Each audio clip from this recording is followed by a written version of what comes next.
And I think it plays exactly off of what you're talking about. So Dave McMenamin, one of our top NBA reporters, was on the Low Post podcast, Zach's podcast, talking about a possible reason why Durant may have asked for that trade. This is what he said.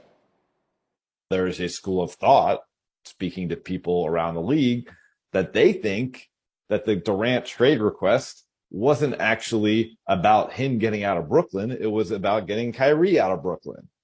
But the reason why this thing is all kind of stuck in the mud right now is that the Nets will not make a major move like that with Kyrie until they are very 100% crystal clear that the true intention of Kevin Durant would be to move off of Kyrie in order to stay. Fascinating. It made some sense to me. Wendy, what do you think?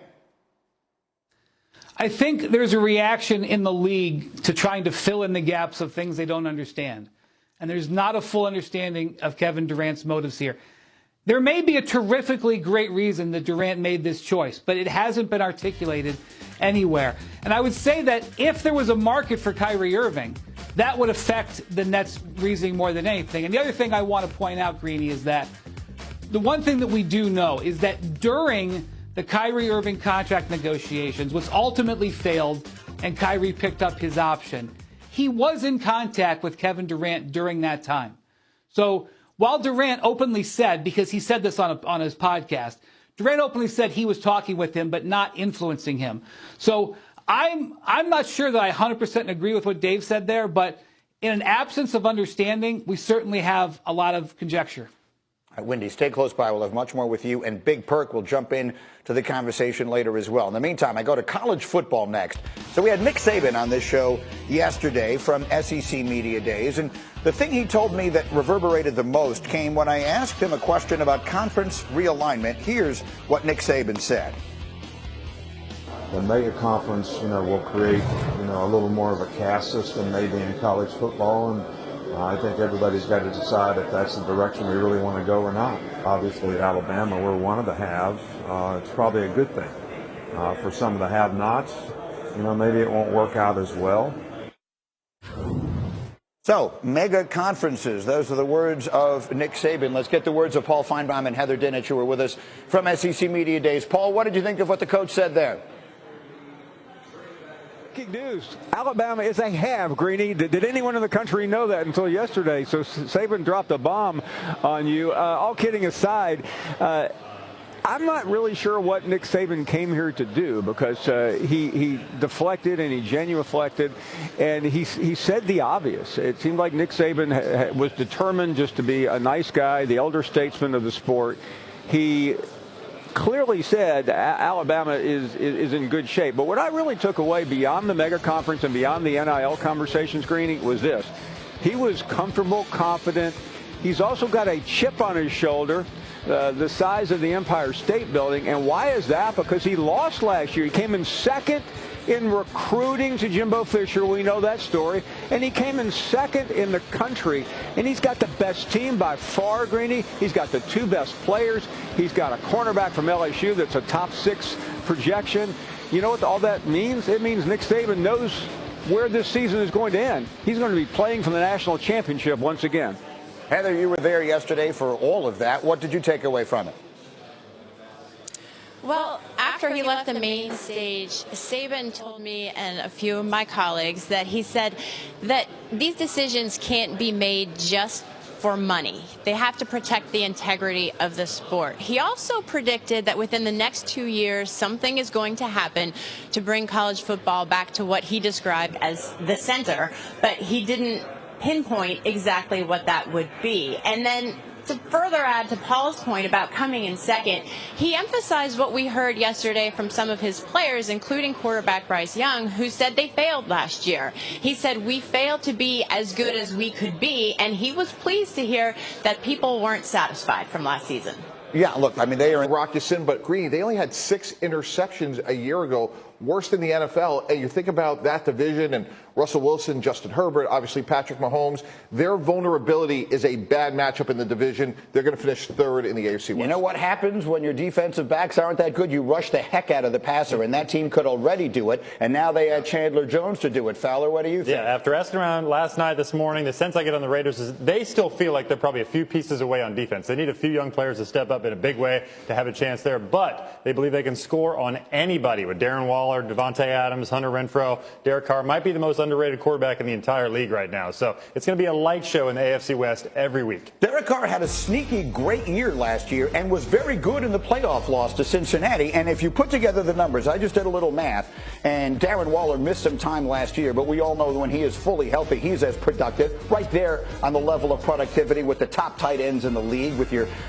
with the Kelce's and everybody else that you want. But you put together the numbers that Devontae Adams, oh, by the way, did I mention they added Devontae Adams, the best receiver in the NFL? You put together the numbers of Devontae Adams, Hunter Renfrow, and Darren Waller last year. They combined for 281 receptions and 22 catches. You tell me who's going to have, if Carr has the year of which I believe he is capable, you tell me who has a more explosive offense right now than the Raiders are capable of having with Josh McDaniels calling the plays. They're going to be hard to defend, and I would take it a step further from a fantasy football and a defensive perspective. Kenyon Drake and Hunter Renfrow Greeny are going to have massive years, because when you work with guys like Rex Ryan, Eric Mangini, they always talk about who do we have to take out of the game. They're going to double, as you said, Darren Waller.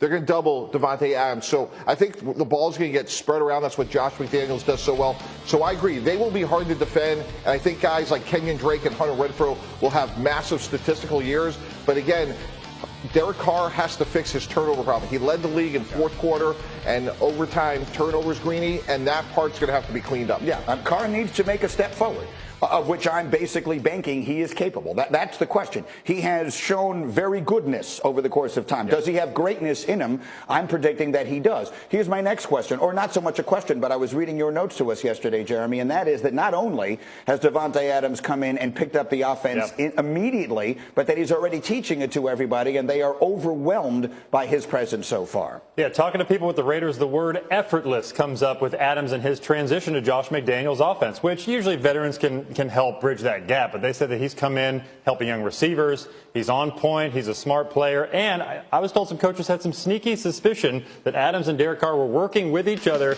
before they even showed up for OTAs and minicamp. That's how on point and how good the chemistry was early on this offseason. Look, Devontae Adams is a guy who knows what he's doing. He made his choice. You don't leave Aaron Rodgers as a free agent when the team that he's on is offering you just as much, if not more money. If you don't think the place you're going and the guy who's going to be throwing you the ball there can get the job done. I'm not suggesting Derek Carr can be Aaron Rodgers. No one can be Aaron Rodgers. But I think he can be more than good enough to make this a significantly dangerous team. Yeah, and what you gain with Derek Carr is stability. I mean, you're hoping that Derek Carr and Josh McDaniels are paired for the next 10 years. And Greeny, no one's talked more about Aaron Rodgers than we have for the last couple of years. Right. And that had a drain on Devontae Adams. I think it says a lot about Derek Carr's leadership and his intangibles, which is really a massive part of the job description of being a franchise quarterback. So if that man, Josh McDaniels, can clean up Derek Carr's proclivities to turn the ball over late in the game, they will be hard to beat. You told me this morning you believe Josh McDaniels in his second crack at head coaching will be much better than he was the first time. This could be Bill Belichick 2.0.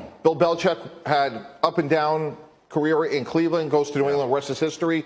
Same thing. Josh was in Denver, up and down. Josh McDaniels is a smart guy. He's self-aware. I think he's going to be outstanding this time around. All right, again, so we're having some technical issues with with Ryan Clark, who will join us in just a moment. I'm just positive he's going to agree with me. In the meantime, let's get to Russell Wilson, who posted a video on Twitter yesterday of himself working out with his new teammates, and what has everyone's attention is the message on his cleats. It says, "Fourth coming soon," with a Lombardi trophy. The Broncos have won 3 Super Bowls in their history, so there's very little mystery what he means. And I am told that we do have Ryan Clark's signal ready to go now, so it is my delight to bring RC into the camp. Good morning, RC. Hey. It is a pleasure to have you here. Let's jump into that. Russell Wilson is putting Lombardi trophies on his cleats. There are a lot of people who are wondering just how good that team is going to be in what might be the best division in NFL history. What's your sense of it right now? Listen, I think this team could be good, but you don't just plug a guy in and expect everything to work out perfectly. This was a defense that was ascending last year. You add a pass rusher in Randy Gregory, and we know what happens when Russell Wilson goes